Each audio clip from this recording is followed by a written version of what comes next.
আসসালামু আলাইকুম, সবাইকে স্বাগত জানাচ্ছি পাবলিক প্রকিউরমেন্ট রুলস বা পিপিআর এর বিষয়ভিত্তিক টিউটোরিয়ালের। আজকের বিষয় সরকারি ক্রয়ের ধরন বা পাবলিক প্রকিউরমেন্টের নেচার। সরকারি ক্রয় 3 ধরনের হয়, যেমন গুডস অ্যান্ড রিলেটেড সার্ভিস অর্থাৎ পণ্য ও সংশ্লিষ্ট সেবা, ওয়ার্কস অ্যান্ড ফিজিক্যাল সার্ভিস কার্য ও ভৌত সেবা, এবং সার্ভিস বা সেবা। পণ্য সংশ্লিষ্ট সেবা ব্যতীত সার্ভিসটাকেও 2 ভাগে ভাগ করা হয়, যেমন ইন্টেলেকচুয়াল অ্যান্ড প্রফেশনাল সার্ভিস বুদ্ধিভিত্তিক ও পেশাগত সেবা, ফিজিক্যাল সার্ভিস বা ভৌত সেবা।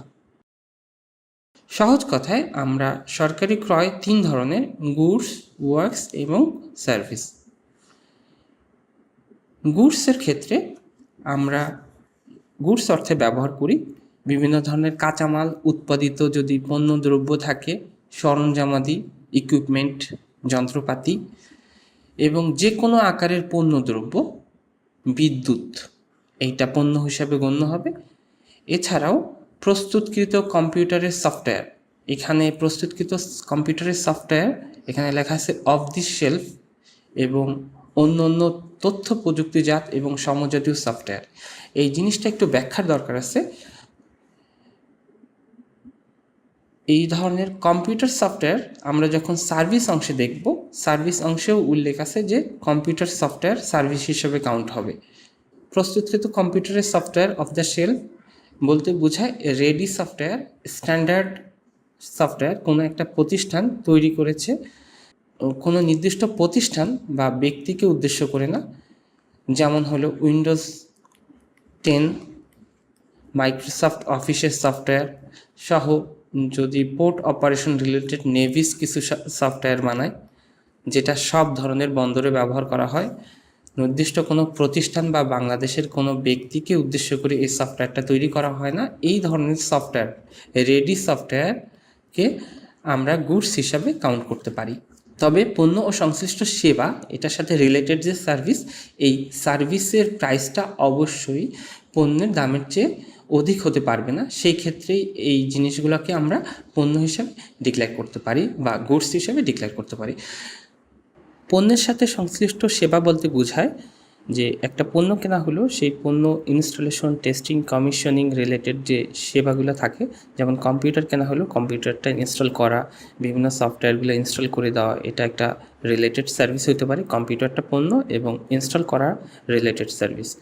একইভাবে যদি এসি ক্রয় করা হয় এবং এসিটা হবে পণ্য এবং এসি ইনস্টল করাটা হবে রিলেটেড সার্ভিস। যেহেতু এই ইনস্টলেশনের দাম এসির মূল্যের চেয়ে অনেক যদি কম হয়, সেক্ষেত্রে আমরা এটাকে রিলেটেড সার্ভিস হিসেবে গ্রহণ করতে পারি। দ্বিতীয় ধরনের কার্য ও ভৌত সেবা। কার্য ও ভৌত সেবার ক্ষেত্রে রেল লাইন, রাস্তা, সড়ক, মহাসড়ক, যে কোনো ধরনের অবকাঠামো নির্মাণ বা পুনর্নির্মাণ, সাইট প্রস্তুতকরণ, অপসারণ, মেরামত, রক্ষণাবেক্ষণ করা, তারপর নবরূপ দান করা, রিনোভেশন বলি যেটাকে ইংরেজিতে, এই ধরনের সকল ধরনের কাজ, অথবা খনন কার্য, যন্ত্রপাতি সংস্থাপন, ইনস্টলেশন করা, ডেকোরেশন রিলেটেড কোনো কাজের মাধ্যমে নির্মাণ করা, ডেকোরেশন সহ যে কোনো প্রকার নির্মাণ কাজকে আমরা কাজ হিসাবে ট্রিট করতে পারি, যদি এটার সাথে রিলেটেড যে ফিজিক্যাল সার্ভিস বা ভৌত সেবার মূল্য যদি কাজের মূল্যের চেয়ে বেশি না হয়। ভৌত সেবাটা আমরা পৃথকভাবে সেবা ক্ষেত্রে আলোচনা করব। পরবর্তী ধাপ 3 নাম্বার সেবা। সেবাটাকে 2 ভাগে ভাগ করা যায়। আমরা জানি প্রফেশনাল সার্ভিস। প্রফেশনাল সার্ভিস বলতে বোঝায় পেশাগত কোনো বিষয়ে পরামর্শ প্রদান, দ্যাট মিনস হলো কনসালটেন্সি প্রদান করা। কম্পিউটার সফটওয়্যার বা তথ্য প্রযুক্তিজাত কোনো সফটওয়্যার, এক্ষেত্রে একই ধরনের কথা ছিল গুডসের ক্ষেত্রেও। সফটওয়্যার তৈরি করা, এটার ক্ষেত্রে আগেরটা ছিল রেডি সফটওয়্যার, আর এটা হলো সফটওয়্যার ডেভেলপমেন্ট করা। ডেভেলপমেন্ট সফটওয়্যার ডেভেলপ করা, দ্যাট মিনস হলো কাস্টমাইজ সফটওয়্যার করা।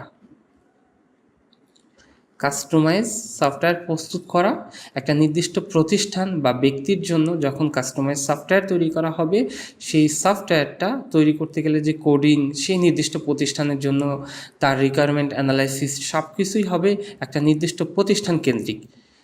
তো এই ধরনের সফটওয়্যার তৈরি করার কাজটাকে আমরা কনসালটেন্সি বা প্রফেশনাল সার্ভিসের আওতায় আসবে। এছাড়াও ডিজাইন, কোনো বিল্ডিং ডিজাইন অথবা কোনো ইনফ্রাস্ট্রাকচার ডিজাইন প্রণয়ন করা, কাজের সুপারভিশন করা, ব্যবহারিক জ্ঞান ট্রান্সফার করা, এই ধরনের সেবা ইন্টেলেকচুয়াল অ্যান্ড প্রফেশনাল সার্ভিস হিসাবে ট্রিট করি। পরের ধাপ ভৌত সেবা। ভৌত সেবা বা ফিজিক্যাল সার্ভিসটাকে 4 ভাগে ভাগ করা হয়: অপারেশন অ্যান্ড মেনটেনেন্স, জরিপ করা, অনুসন্ধানমূলক খনন কার্য, যেমন কোনো কাজ শুরু করার আগে জরিপ করার প্রয়োজন হয়, কোনো কাজ শুরু করার আগে খনন কার্য করে সয়েল টেস্ট করার প্রয়োজন হতে পারে, বা এই ধরনের যে কোনো টেস্ট করার প্রয়োজন হতে পারে, সেই ধরনের খনন কার্য ওয়ার্কস হিসেবে কাউন্ট হবে। যদিও অনুসন্ধানমূলক খনন কার্য এইটা কাউন্ট হবে ফিজিক্যাল সার্ভিস হিসাবে। যদিও খনন কার্য ওয়ার্কস হিসাবে কাউন্ট হয়, অনুসন্ধানমূলক খনন কার্য একটা নির্দিষ্ট ফুল কাজ না, একটা নির্দিষ্ট কিছু স্যাম্পলিং করে এটা টেস্ট করা, এই ধরনের কাজের অনুসন্ধানমূলক খনন কার্যটা ফিজিক্যাল সার্ভিস হিসাবে কাউন্ট হবে। এছাড়া দ্বিতীয় টাইপের হলো নিরাপত্তা সেবা, পরিবেশন সেবা, ভূতত্ত্ব বিষয়ক সেবা, এই সেবাগুলোকে ভৌত সেবা হিসেবে কাউন্ট হবে। তৃতীয় ধাপে যে প্রি শিপমেন্ট ইন্সপেকশন নিয়োগ করা, আমরা অনেক ক্ষেত্রে মালামাল বিদেশ থেকে আনার জন্য থার্ড পার্টি পিএসআই করার জন্য আমরা এজেন্ট নিয়োগ করি, যেমন ব্যুরো ভেরিটাস এই কাজটা করে।